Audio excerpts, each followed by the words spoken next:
Yes, we had out the King Triton's music. We had our own music, but there was no CD player because I live in the 90s.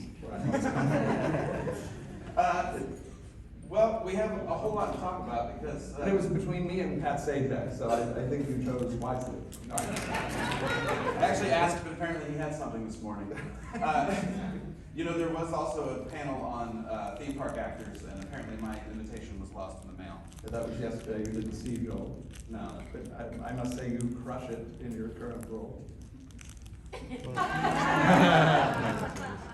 I didn't say anything. No, more importantly, I didn't. Right. Now, so you have had quite an interesting, everywhere in the world journey through themed entertainment. Why themed entertainment, which is something that I've asked myself for years. Well, it's interesting because like growing up in Cleveland, Ohio, or the Versailles of the Midwest, as we like to. Woo, Cedar Point! Cedar Point! Dude! By the way, welcome to the Lost Bros stage. I have no idea what that means. I thought it was referring to us. I thought it was going to be a bunch of frat boys who didn't know where to go. You know, interesting, and then I swear we'll get to the content. But this is actually the stage where Richard Nixon did the "I am not a crook" speech. Yeah. Really? What? Welcome to the Hall of Presidents. Welcome to the fall of presidents. And well, that's the kind of magic you can expect for the next 45 minutes. It's a real Stetler and Waldorf energy here. Now, the last time I was in this theater, it was a birthday party with Huey Lewis and the News. Oh, That's not even a joke, it's just true. doesn't mean it's any less sad. It was a great birthday. So, please also explain the name of what our panel is today. Well, it's interesting, and we've, in the industry, I think we've thought a lot about this since the pandemic, but I have always personally believed that what we create, you know, because there's a lot of talk about, we create happiness, we create memories, and all that is true, but I think at the end of the day, ultimately what we try to create in themed entertainment is comfort, reassurance, and escape for people. Specifically during very difficult times. And I think that's something that is common to all of entertainment. If you think back to the Depression, for example, people flocked to the movies because it was a relatively inexpensive form of entertainment, and it allowed them to escape from the difficulties of everyday life. It brought comfort. And what I think one of the things entertainment does in general is it somehow reassures people that everything is going to be okay. We're going to get through this. And then, you know, we saw the same thing during World War II. People flocked to the movies to try to escape, you know, a very harsh reality. And then ever since theme parks have been around, you know, since the mid-50s up through now, that is something that we have very tangibly provided to people, because it's not just a movie, it's a literal physical place that you can go to escape your everyday and find comfort, and just, especially in some of these parks that have now been around for decades. You know, Universal just celebrated 30 years, Walt Disney was about to celebrate 50, which means it'll have trouble going to the bathroom, it'll get up in the middle of the night. But you know, these are physical places that you can quite literally escape to, and some of the familiarity that you experience, whether it's a favorite attraction, a favorite character that you're meeting, it reassures you, it's comforting, it's a tangible reminder that everything is going to be okay. And I think that's been the intent of entertainment from the beginning. And we're especially seeing it now during the pandemic, but there was one key difference. All of a sudden, the movies weren't there. Theme parks weren't there. You had entertainment in your home, but it was very isolating. And then once things started to open up a little bit, you saw just a resurgence of flock back to the movies, back to our parks here, you know, thank goodness. And it just shows you that we as a people have been, that's Richard channeling Nixon. We're hungry for that, we need that. And you know, that's why I called the presentation what I did, because especially with what we're dealing with now, it's never been more true. And to answer your question 45 minutes later, thank you everybody, we're done. Ever since I was a little kid, I knew I wanted to be in entertainment in some capacity, and there was kind of the film and television dream, and then there was the I didn't refer to it that way at the time, but the themed entertainment dream. You know, I wanted to make rides and make theme parks. And I've been fortunate in my career to be able to do that. Yeah, and it's true, this is an industry that, where you've ended up, that is essentially about, 50 years old. Yeah. So you wouldn't have known to want to do that. But Yeah, it's like, and you hear filmmakers say the same thing. It's like growing up, you'll read a book or you'll watch a behind the scenes special or something of that nature and be like, oh, I didn't know that was a thing that you could do. And in my case, I wanted to make theme parks or theme park attractions, but I didn't think I could because I wasn't an artist, an engineer, or an architect. And in my mind, that was what it took. And I didn't realize till much later that you had to be all three. Yeah, exactly. So I went to college for 20 years. So speaking of going to college for 20 years, what was the beginning? What opened your door to Walt Disney World? This drink of water of average height. Look at that head of hair. Was that last week? Yeah. Actually, that was yesterday morning. That was an early shift, so I went a little like bedhead. No, my career began with the Walt Disney World College program. I was 19 years old, and my first job was at the Jungle Cruise, which is a great first Disney job to have, and it's a great first job to have, period. You were working with The Rock, I assume? I was. Even then, he was bald. But, and I followed in his footsteps. That's why I made but it was a great first job to have, and that was what really set things off for me. It triggered a transfer from my college in Ohio down here to Florida, because I really felt like I had found my niche, and I really bought into Disney's promote from within philosophy. So I thought, oh, well, why not go to school and work at the same time to try to have a little shortcut. So maybe by the time I get out, I'll be that much further ahead. And as fate would have it, I was down here less than a month. I was 20 years old, and I was working at Epcot Entertainment in a role that shall remain nameless, because there may be children present. Good friends with. I have more questions now. I was very good friends with Pluto. We're very close, Pluto and I. But anyway, I was working for Epcot Entertainment, and one of my fellow cast members came up to me and said, hey, I have an idea for a character Christmas show, and you seem like you're a pretty good writer. Would you want to work on it with me? Because I think I had done some departmental newsletters, and I would write these David Letterman style top 10 lists and post them in the green room in the morning. And as a 20-year-old idiot, you don't know that hourly employees don't pitch shows. So we just went ahead and did it, and somehow it made its way through the approval process and actually wound up getting produced. So at age 21, they sent me off to what was then called Creative Entertainment. I got to work with a legendary Disney show director named George Kohler, who was a wonderful man and was a huge influence and inspiration, because he sat me down and he said, okay, he goes, you're basically gonna do my job. You're just not gonna get credit for it. And like, as a 20-year-old idiot, I'm like, why not? And he goes, because you're a 20-year-old nebbish, which is Yiddish for nobody. And he didn't say it mean, he was just saying that's the reality. He goes, but my advice to you is to keep your eyes and ears open, and by the end of this, you will have had a master's degree in Disney entertainment. So in December of 1991, I'm 21 years old, standing in World Showcase Plaza, listening to Mickey and Minnie and Goofy say things that I wrote, and it was unbelievable. And that kind of triggered this round of extracurricular activity. I transferred over to what was then Disney MGM Studios, and immediately started up the same thing.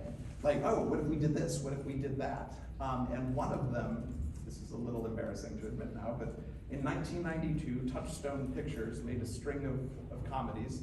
One Touchstone fan. Who framed Roger Rabbit? Yes, they did make Roger Rabbit. There was a movie called Encino Man with Sean Astin and Paul Rudd. Encino Man! Yeah! That's why we're at the Lost Goods Day. That's right. But I sat there, again, now I'm a 22-year-old idiot, thinking, well, what if, Still carrying the idiot title. Yes, I'm still a card-carrying idiot. That doesn't favor courage, and if you work hard, kids, you can remain an idiot. You're nothing if not consistent. Right, and now these people are like, I wish we'd gone to see St. Jack.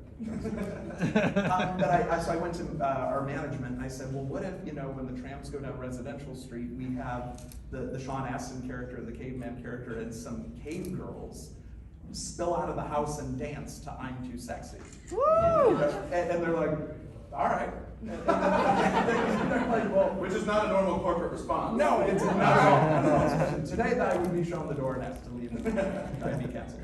And actually, anyone who bases a theme park experience on Encino Man should be canceled. And it gets worse, as you're about to see.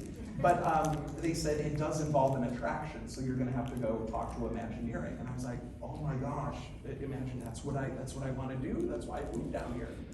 So to back it up a little, in the fall of '91, I had finagled a credential to the Disney World's 20th anniversary press event. And I'll never forget, in front of Muppet Vision 3D, I saw Marty Sklar, who was, handpicked from Walt Disney out of college, out of UCLA, to come work for him, and he was the head of Imagineering. So I go up to him, and like a little kid, I'm like, oh, Mr. Sklar, my name's Jason, and I'm a writer, I work here, and I want to be an Imagineer. And he turns to me and he goes, I'll tell you what you need to do, kid. There's a guy that works here at the studio, his name is Mike West. He goes, you call him, you go in and talk to him, tell him I told you to come in and see him. So I did, and this is prior to the Encino Man incident. And I go in and I meet the person who would become my mentor for the next 30 years, Mike West, a legendary producer and creative director in themed entertainment at both Disney and Universal. And literally his first words to me were, the only reason you're sitting in that chair is because Marty called me up and said, I had to talk to this kid. And I'm like, well, I certainly feel welcome. So we had this kind of cursory, get out of my office, kind of conversation. But then 6 months later, this Encino Man thing comes up. They send me over to Imagineering. Who do you think is sitting behind the desk? Mike West. He goes, oh, it's you again. You're like the Dennis the Menace of And he's literally like, what do you want to do to my tram tour? And I said, well, and I pitched him the idea. And right then, I learned one of the most valuable lessons about themed entertainment. He goes, okay, you have a cute little idea, but it's not a story. At Imagineering, we tell stories. At Disney, we tell stories. So in the process of 5 minutes, he pitched this notion of, we'll have sound effects that simulate an earthquake, which is what, brought the caveman up out of the, I don't even know if that was the plot of the movie, but he basically came up with this whole notion in the span of 5 minutes that took my goofy little moment and turned it into an experience. And we did it, and the guests loved it. And then I'm like, okay, I'm getting warmed up here. So a couple of months later, this is the Backlot tram tour. Oh, I know. Moment of silence, please. I see some black armbands everywhere. A couple months later, we had a movie come out called Sister Act. So this idiot, and we've established... Whoopi Goldberg from the Candlelight Procession. From the Candlelight Procession. She had very little eyebrow, Whoopi Goldberg. You're one to talk. When I met you, you had more hair too. It's true, it's all been moved to my eyebrows. You're glad you came, aren't you? It's very good cause, though. So I basically said, hey, we got Sister Act coming out, and there's a church at the end of Residential Street. What if we have a bunch of nuns come out and sing and dance to one of the songs from the movie? And Mike, who is a very staunch Catholic, reluctantly got behind the idea. And that's what led to this exercise in poor taste. This is what launched me, ladies and gentlemen. So if you'd like to blame anyone, it's Whoopi Goldberg and Brendan Fraser. So we did it, and again, this actually went over really well, except with the Orlando Sentinel. I found this in an old notebook. This is technically my first review. And you'll see at the bottom, the sisters perform daily in front of the Residential Street Church at Disney MGM Studios theme park. In a word, ew. You got trolled in old school newspaper. It's yellow, it's newsprint. I actually cut that out with scissors. It also kind of forecast my relationship with Jimmy Fallon. You're like, yeah! It was been a big part of my life from the beginning. So you're making quite a splash at this point, immediately. Yeah. At Disney, but that sort of, planted a seed for a career shift for you. Yeah, because I was still an hourly performer at the time. I was still in college, and you're trying to figure out how you could put the pieces together and turn this into something. And then around this same time, one of my fellow performers at Disney MGM Studios said, I know one of the producers of Halloween Horror Nights over at Universal. I'll give you her number. So in the fall of 1993, I called up a lady named Julie Zimmerman, who is among the themed entertainment circles, famously the co-creator of Halloween Horror Nights. And it was in the middle of the event, and she's like, it was basically, yeah, kid, we're really busy, and then I got Christmas coming up, I'll call you in the new year. And I'm like, oh, okay. I mean, it sounded like, sort of a classic kiss-off. But then sure enough, in early 1994, I'm in my final semester at college, I get a call, and she's like, yeah, come on in and talk to me. And the point is, after 3 years, from 91 through the end of 93, I had enough of these sort of extracurricular ideas, because there were more, that on a resume, it actually looked like I knew what I was doing. So I went in and talked to her, and she looked at it, and at the time, Universal was, not even 4 years old. They were lean and mean, very young company, and they could afford to take a chance on somebody like me, because on paper, it looked like I knew what I was doing. So they Which is what it's all about. Exactly. It's all an illusion, folks. You can imagine your career as well. But at the time, they were in the process of putting together the plans for Halloween Horror Nights of that year. I selected this image because tickets are available. And, the event is over. And it does benefit my 401k, and I have 2 very young children who may want to get copies. That's all I'm going to say about that. You see the dates. I'm sure there's a website. I think they got one this year. Yeah, they got it. Yeah. So I went in to meet with her, and she said, well, come up with some show ideas for live entertainment. Because I think the haunted houses were pretty well set. So I went home and I started just brainstorming, what would I want to see, what would be funny. And one of the things I landed on was I came up with a concept called The Price is Right, starring Beetlejuice. So it was basically a takeoff on The Price is Right, but with very macabre, kind of spins on the classic games, and Beetlejuice was the host.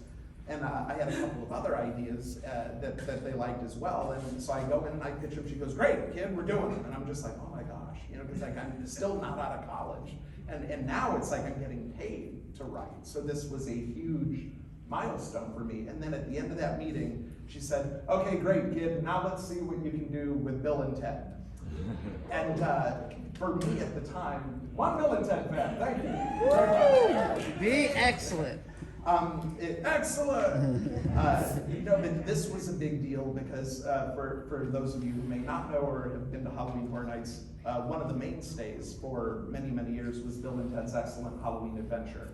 The show premiered in '92, and this was '94, and they'd done the same show 2 years in a row. So I was essentially writing the sequel to that. And the original show, not to take anything away from it, but it was essentially just the Wild West show with Bill and Ted and swapping in some spooky characters for the Western villains. More of an overlay than a... Yeah, it was really kind of a Halloween overlay. So, but it had been wildly popular. So at the time, it felt like, a 24-year-old kid, it feels like you're getting the keys to the Ferrari. So I went home to my little apartment, like, oh my gosh, what do I do? So I came back in and I said, continuing my tradition of saluting crappy movies, I came in and said, well, Universal has a movie coming out this fall called Time Cop with Jean-Claude Van Damme. Yeah! Yeah! There's a new! So I pitched Bill and Ted's Excellent Halloween Adventure, Bill and Ted Meet Time Cop, and I basically said what I think we should do with the show is basically treat it like a 25-minute SNL routine, and every year we'll cycle in the most popular characters from movies and TV and the news, and then have a big musical finale, and we'll be able to refresh it every year. And that's what we wound up doing, and I will never forget that summer. Again, still kind of timid 24-year-old kid. And the summer of '94 was a very interesting time. I came into Julie's office one morning and I sat down and I said, I was thinking about something.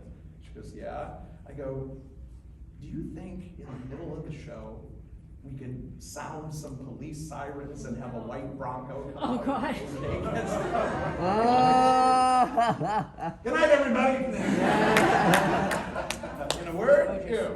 And Julie said, yeah, I don't see why not. Now today in 2021, I can think of any number of reasons why not.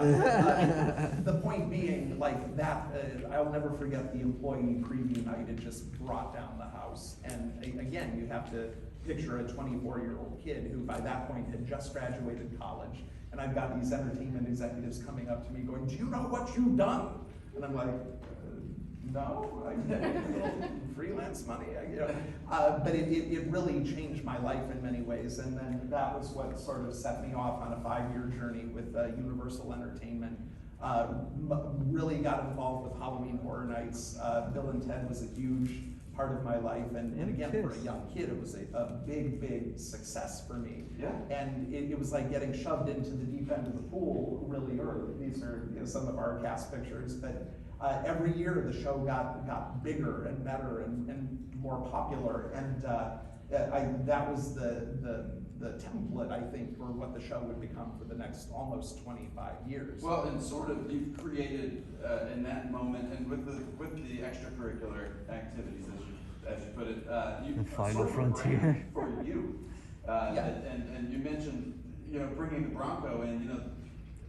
There is rarely an edge to the comedy that we see in theme park shows. Yes, that's true. But it's the same audience that watches SNL, and Yeah. it's the same audience that sees things that are genuinely edgy and funny. Yes. And to your credit, that is something associated with your work in live entertainment, is not being afraid to really tell a joke. Or, I don't know that it's been 100% successful. We're only on 94, but It goes downhill. But it might have had something to do with why you kept getting asked to do these things. It was is that something that you were immediately aware of? It's like, oh, I'm actually being funny here.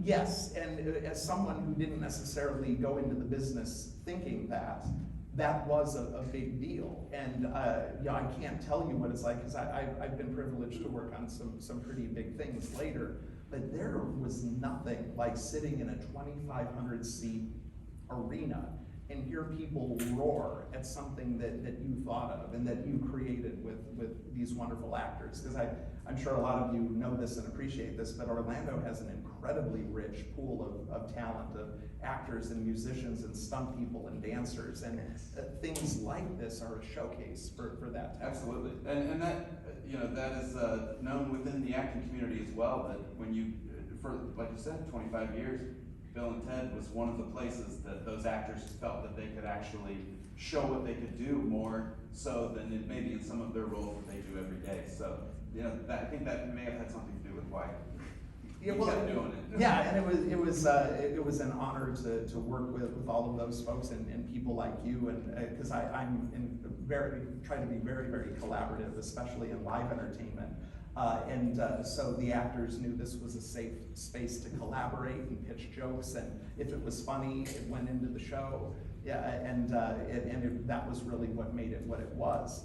And then, concurrently with that, we tried to not reinvent the haunted houses, but again, in prior years, the haunted houses were very traditional, like something you would see at the JC's in your hometown, which was just a loosely connected series of scary things. So one of the things that I'm proud of that we started back then was we told stories that, whether the guests were aware of it or not, had a beginning, a middle, and an end. And we started telling stories with 3-act structures in the haunted house, with original storytelling mixed in with IP-based material, and ultimately came up with a template. I always call them the haunted house Bibles, that would be big books that would take you through the story scene by scene, list the characters, explain what was going on. And I think that helped pave the way for some of the icons that they created later in the original storytelling that has become so popular. So how did you go from haunted house Bibles to Barney?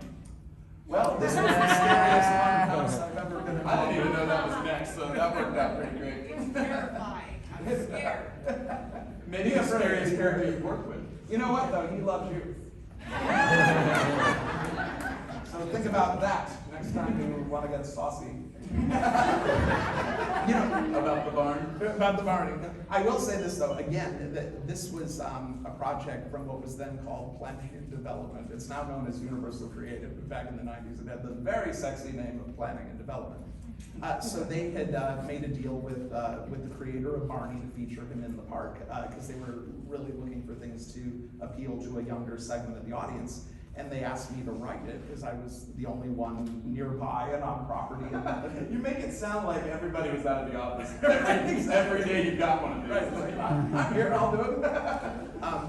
But it was funny, because at the time, as a 24, 25-year-old kid, you're like, oh my God, Barney. You know, and it's like, I remember one day my first wife, and this is probably why, came home and literally saw me sitting Indian style in front of the TV, singing along with "We're on our way, we're on our way." But like the valuable lesson I learned that applies to all of themed entertainment when you're adapting something is you've got to immerse yourself in it and really find the essence of whatever that thing is. And I actually came to have a very deep respect for what the Lions Group and Cheryl Leach did with Barney.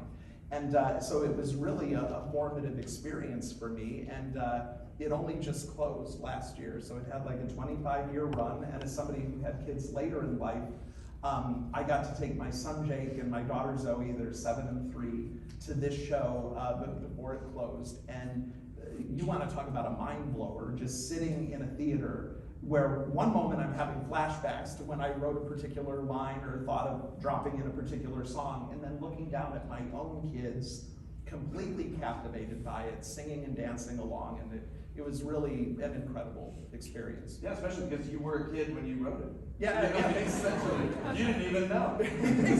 that had to have been sort of fulfilling on a different level of thinking, oh, that means maybe all of the kids who saw this for 25 years. Yeah, had this, you know? absolutely, and people have come up to me and said that, like, it was a part of their childhood, and I'll never forget the first pitch we had with the Barney people, and Cheryl Leach on the conference call said, oh, this Jason guy, this writer you have, it's like, he captured all the voices, it's almost like he works for us.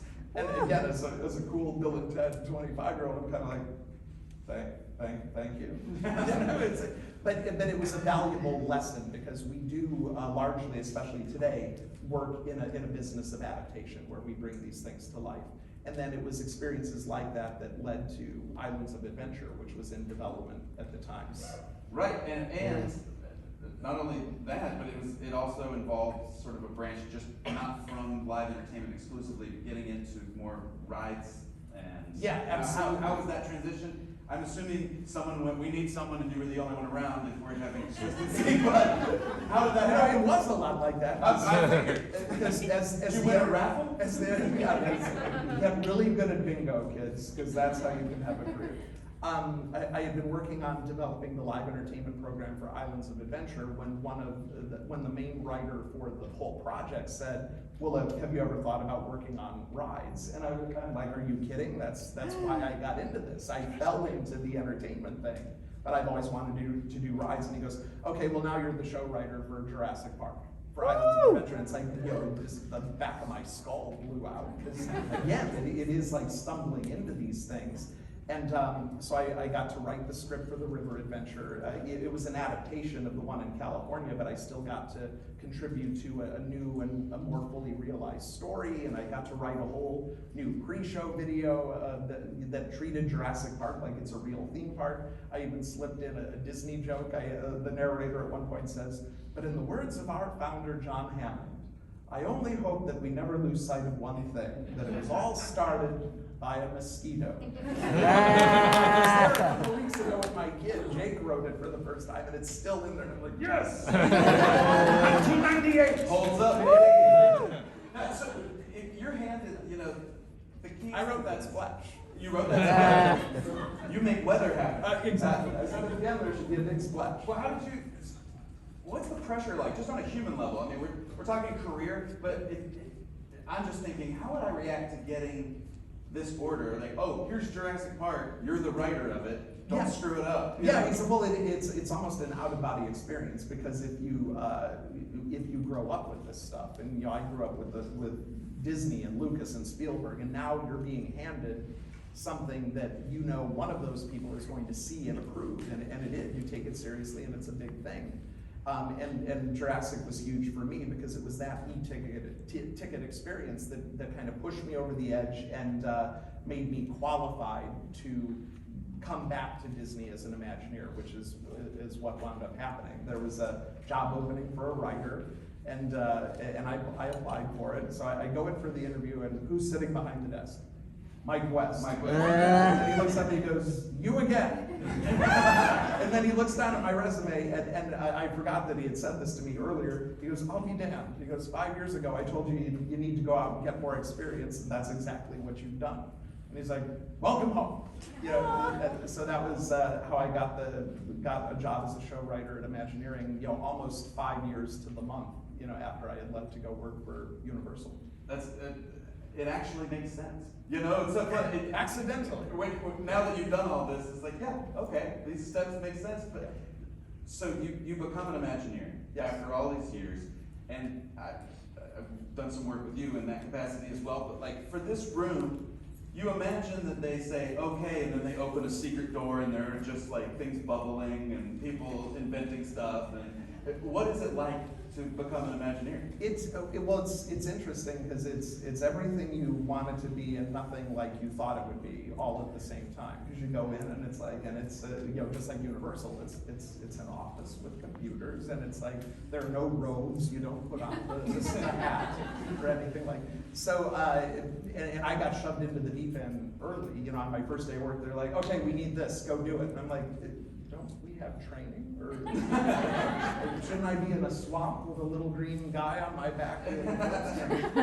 But no, just jump right into the deep end, and again, I got to touch some pretty important things, and you know, the Haunted Mansion has obviously been a big part of my career, and yeah, absolutely. Let's talk about that for sure. Well, one of the first things I got to do with it, and this is before I wrote the book, but one assignment I got was we were going to add a tombstone out into the graveyard at the front of the house, and I was, again, talk about a childhood moment. I'm like, oh my gosh, I'm going to get to write an epitaph that's going to sit there alongside all those other ones that Ex Atencio wrote, and it just, it was such a big deal, and I thought, all right, well, it's got to be someone that worked on the mansion, and Leota Toombs, who was had worked in the model shop and is famously the face of Madame Leota, didn't have a tombstone. So this was one of my earliest things that I got to do in Imagineering. And the funniest thing is it's in the grand scheme of things, it's so minor, it's so small, and yet I feel like I'm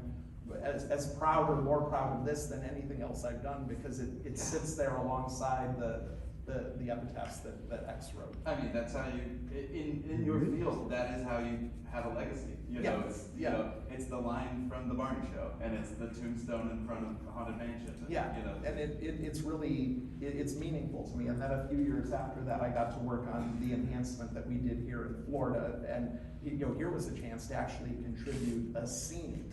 And you know, even though we live in this high-tech age where everything is, you know, largely media-driven and visual effects based, you know, the executive in charge of WDI at the time, Tom Fitzgerald, said, well, whatever we put in there, I want it to be architectural.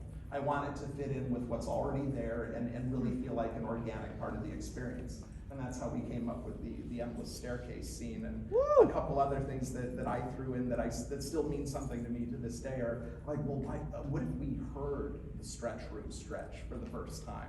The groaning wood and just the room changing around us, and they did that. And then I said, what if, like, as we're coming out of the endless staircase, the eyeballs of the wallpaper blink? And they did it. And again, I'm still young enough to be like, oh my gosh, they're listening to what I have to say. You know, and to ride through now with my kids and see things that you had a little something to do with is really mind-blowing. Well, it's a different kind of magic too. I mean, you arranged, I don't know if you remember this, we were working on the Velcro show, and you arranged a tour of Haunted Mansion. And it's an amazing experience, but it really is something that, like, your dad could build in the garage, you think, on one level. Yeah. It's plywood and stuff, and then on the other side, it's magic. That's the haunting to me, is that they're able to do so much with a small, compact amount of space. Yeah, and it's turn of the century stage magic. Yeah. You know, that Pepper's Ghost and a lot of the other illusions are very simple, and yet today they hold up just as well as they did when it opened in '69 at Disneyland. And that's sort of bringing new elements to something that is classic. And to me, I would think that's where the challenge is, because you don't want to be the one who ruined Haunted Mansion. No, that's not something. That's not the legacy you're looking for. Exactly. That guy was Like, the why one are there that- lasers? You know, we don't Right, do that. right, and that was kind of the attitude when I was, we had the privilege of working on Star Tours, The Adventures Continue, and again, that was an ask that, you know, blew the back of my head off. And, you know, it was going to be refreshed for the first time since it opened. So we wound up creating an experience, we called it Star Tours 3.5 at the time, because we set it squarely between the two trilogies, because this was before Disney acquired Lucasfilm and we had the sequel trilogy. So we basically told the story that Star Tours was essentially a front for the rebellion, and that was how they transported people and materials across the galaxy right under the Empire's nose. And it also allowed us to pull equally from the prequel series and the original trilogy to really do kind of a best of experience, but in a way that made story sense. And so again, you want to talk about things that blow your mind. Like, I remember sitting in my office going, well, what if we go out in reverse and Vader grabs us with the Force and there's a tug of war and then we launch out backwards? And then when I finally wrote it, I mean, it was just an incredible, mind-blowing experience. It was also another one of my most important lessons in theme park entertainment, because what I had said from the beginning was, okay, we can't go to Hoth because we're, you know, it's episode 3.5, it's a remote planet, the rebels haven't gone there yet, we can't do it. And then the Imagineering team was like, all right, well, it's still kind of a cool planet. And I said, all right, okay, well, we can have, you know, stampeding tauntauns and a wampa can attack, but you can't have walkers. Can't have one, and I was like, gotta have this walkers. defiant nerd. It doesn't make sense. Can't have it. So flash forward to going to Skywalker Ranch to pitch this idea to George Lucas. So I pitched the whole thing, soup to nuts, 45 minutes. He's sitting about as far away as you are, and at the end we're like, so what do you think? And he goes, oh, it's great. I love it. I did have one question though. You know, I noticed you go to Hoth, and I didn't see any walkers. You know, the guests, you know, we're going to expect a walker battle. So really, my question is, if we're going to go to Hoth, why don't we have a walker battle? Because I think the guests are really going to want to see a walker battle. You got a lot of mileage on it. Yeah.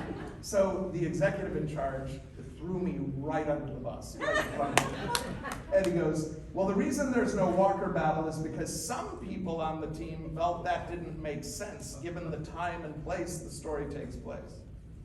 And George just goes, who cares? Thank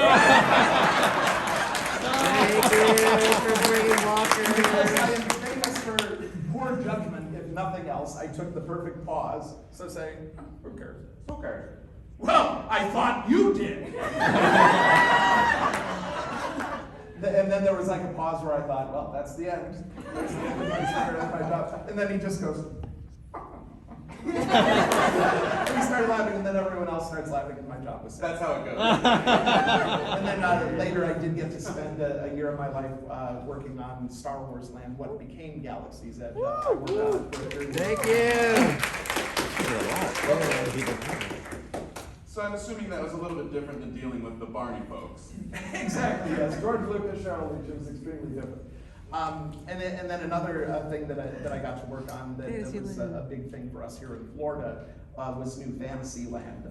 That was actually an idea that originated in Florida. You know, our team here fought hard to get, you know, opportunities to really contribute, you know, to the design process. So one year we got some extra development money, and the headquarters out in Glendale said, okay, you know, come up with an e-ticket for Magic Kingdom, you know, look at Adventureland and Fantasyland. And so we were coming up with all these ideas, and then one night I went home and I'm thinking, well, what if instead of focusing on one blockbuster ride, we just took a different approach to Fantasyland? Because here in Florida, we have the original sort of medieval tournament tents that the attractions are in, and it didn't have as much of a sense of place as the Fantasyland at Disneyland, where you have the very specific facades, like, you know, Snow White's castle and Big Ben and Toad Hall. So I came in and said, well, what if we built like a new neighborhood neighborhood that's more of an enchanted forest, where we encounter the characters and stories in the places that we would expect to see them. And I just pulled the original treatment from 2005 out the other day, and in that treatment there was the Seven Dwarfs mine train and this new approach to character meet and greets that would ultimately manifest itself as Enchanted Tales with Belle. In my original treatment, I called for a Briar Rose Cottage. So you would go into this Ivan Earl style forest, and you would go through the cottage, and special effects would depict flora, fauna, and Merryweather kind of washing the dishes and stuff. And then you would meet Aurora out back with like live animals and stuff. But it was that kind of thinking that really spurred this new approach to entertainment. Oh, I see what we're going to talk about next. But before we go to the sea, you mentioned story, and something that, you know, obviously you heard in the office when bringing up Encino Man. But why is that something that you not only applied on that project, took with you to Universal, sort of helped create that culture of creative development there, and then came back to Disney with? Why is that something that, even though it's someone else's, you know, suggestion to you, why has that become such an important part of the way you do things? I think it goes back to that original Encino Man thing and Mike West saying everything starts and ends with a story. We're getting short on time, so I'm going to go a lot faster. I named the dream and the fantasy. You're welcome. Got Tony Baxter into Big Thunder Mountain Railroad as Barnabas T. Bullion. You're welcome. Worked on Star Wars Weekends, Millionaire Idol. You're welcome. That's me and Ryan Seacrest. Bring it back! Raiders of the Lost Jedi Temple of Doom, starring this fellow. Woo! George I Lucas wanna saw see that. that. That's right. Yeah, very nice things to say about you. There's a lot. And then got to write and direct Is there Star Wars Johnny Weekend? Depp for The Legend of Captain Jack Sparrow. So that was quite the experience. And I wrote some books. Yeah, you wrote some books. Met some of What? them. You got to be Loki? I'm the one in the white shirt. So I want to talk about Universal Creative. Do it. Yeah, following my You work. went back. Yeah, How do you exactly. work with Following my Loki? work on Star Wars, I was offered the opportunity to come over to Universal Did Creative you actually do as a anything on creative campus, or director, just and for me, go? that was sort of the ultimate goal. Well, it looks like those Avengers Be the movie. creative lead on a project, and they said we would love You to gotta talk to them. give you that opportunity, because at Disney I had done a little bit of creative directing, but was primarily a writer. So I went over to Universal, and my first project was Race Through New York, starring Jimmy Fallon. It was funny because like the first phone call I got, I'm thinking, oh my gosh, what are they going to say? Harry Potter, King Kong, Jurassic Park. They're like, Jimmy Fallon. And I'm like, what about him? Well, he's going to get his own ride, and we need you to figure it out. And I said, I just made a very big mistake. But it's interesting because I went back to, believe it or not, some of those early lessons with Barney and even Encino Man, and thought, okay, well, what would make for a great ride? And we found the answer in The Tonight Show, you know, because this may be hard to believe, but it's very difficult to make a late night talk show into a thrill run. But That's you know, easy to believe, actually. but one thing I learned from Tony Baxter, who we're going to be talking to later today, he said, whatever it is you're working on, try to consider what it is you would want and expect to see in an experience that's based on that thing. So I came in after a difficult, stressful weekend saying, okay, it's based on the games and the races that he does with all of his celebrity pals, only this time he's racing the entire audience, and it's through New York, in the streets, in the sky, in the water. And it's funny. And it's funny, and that was ultimately how we did it. And this is where I was just about to kiss him. But this was an amazing experience because Jimmy is truly what you see is what you get. The guy on TV is the guy that he is in real life, and he's incredibly passionate and could not have been more thrilled to have his own ride. And it was that experience, literally within the year of going to Universal, they said, okay, we need your help on our Beijing park. And I'm like, okay, great, which attraction? No, the park. And I'm like, what do you mean? We need you to go creative direct the park. And again, you know, the back of my head blew off, because it's like that's an opportunity that comes along maybe once in a career. That's what you said you wanted to do when you were a kid. Exactly. And you didn't know what it meant. I mean, that's like a full circle moment, really. Exactly. So the park is actually soft open now, and it opens officially at the end of the month. And this has been one of the single most creatively fulfilling experiences of my life. And as far as some of the stuff that people can see, it's soft open, so nothing's a secret. Yeah, this is all, As far as lands, what can we expect? Well, you can go to Jurassic World for the first time.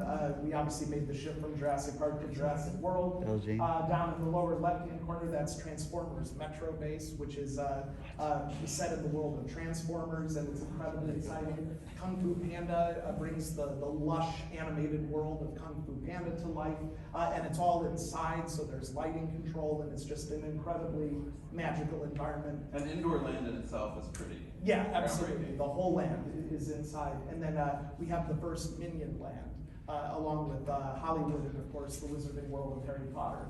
But this was exciting because for someone who doesn't have a visual background, this was the first opportunity I had really had to establish a new visual aesthetic for something. Because the world you experience isn't the world of the Michael Bay films, it isn't the world of the toys or cartoons, it's kind of a mashup of all of those things to create a new visual language for the Transformers. And in terms of backstory, what you discover when you go through the land is that the entire land itself is a giant transformer. And we worked with Hasbro, and they kind of figured out if the elements of the land kind of folded up together, the being that it would create.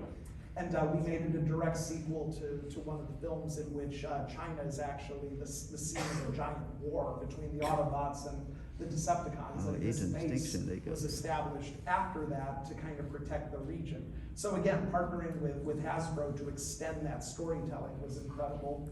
And then I got to do a round ride called Bumblebee Boogie, which is basically just a spinning ride with Bumblebee as a DJ. But again, talk about a career capping moment. I had to fight for this. And I was in a meeting once in a project management type, or for when you're creative, that's the enemy.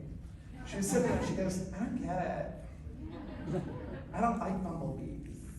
And I'm like, what? She goes, I don't like bumblebees.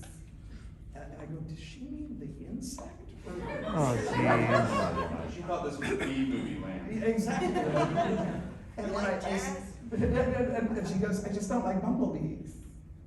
And finally I go, I don't care. This is what we're doing. And then literally a week later, we did a review, and this is a direct quote from Mr. Steven Spielberg.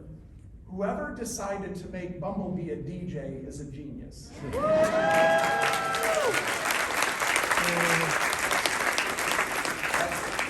That's going to be on your tombstone. Exactly. Along with the ew from the So this is the Decepticoaster. Proud of that because we were able to tell sort of a fantastic voyage story on a roller coaster where you don't really expect to have any kind of story material. And the idea is that you're part of this team that's going inside a driller, which is this really dangerous giant Decepticon creature. And in the course of the exploration, it wakes up. And then the whole roller coaster ride is you rocketing out of this transformer and kind of making your escape. But again, going back to those earliest lessons from Mike West, applying story to something that you might not necessarily think warrants a story. And then these are a couple views of Kung Fu Panda. Again, amazing interior environment that brings the world of the films to life. That was a pleasure to work on with the folks at DreamWorks. And then things really came full circle with Jurassic World Adventure.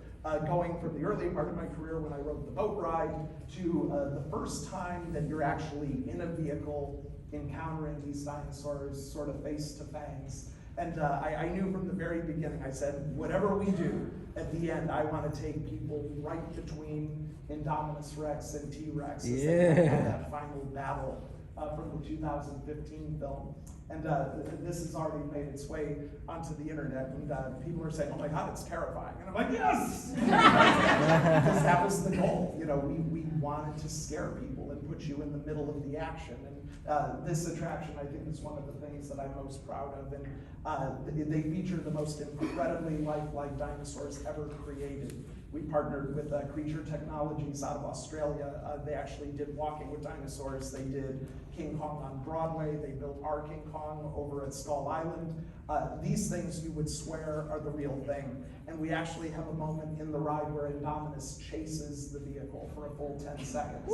Because we all wanted that Jeff Goldblum moment where it's, let's go faster. So it's not just a movie anymore. You can experience it. And this is just a little sneak peek of the future, what we got cooking up now in the middle of Orlando as we speak. This is and you can't say anything about it. This is a fully official, publicly released image, so I'm fine. But I will say, this is what I wanted to end with, because again, talking about the art of reassurance. This right here, I think, is the biggest, surest sign that we're coming back. The industry is bright.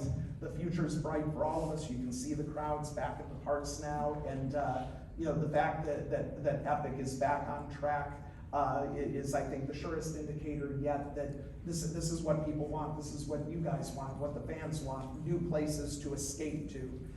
New places to find comfort and reassurance. And again, can't say much about it other than, everything I've been privileged to do for the past 30 years is being put to work at my job every day now, and just sort of speaking right now as an ambassador for our industry. The future's incredibly bright. We got a lot of cool stuff in store for you guys in the next few years, and can't wait to share it with you. Well, I'm sure everyone here, including myself, can't wait to see what comes.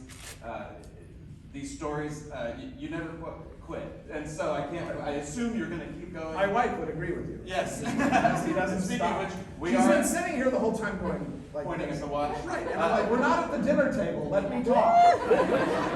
These folks can't see you at a later presentation later today? Yeah, I will be moderating Tony Baxter's talk later. Thank you all for being with us, and ladies and gentlemen, please thank Jason Surrell.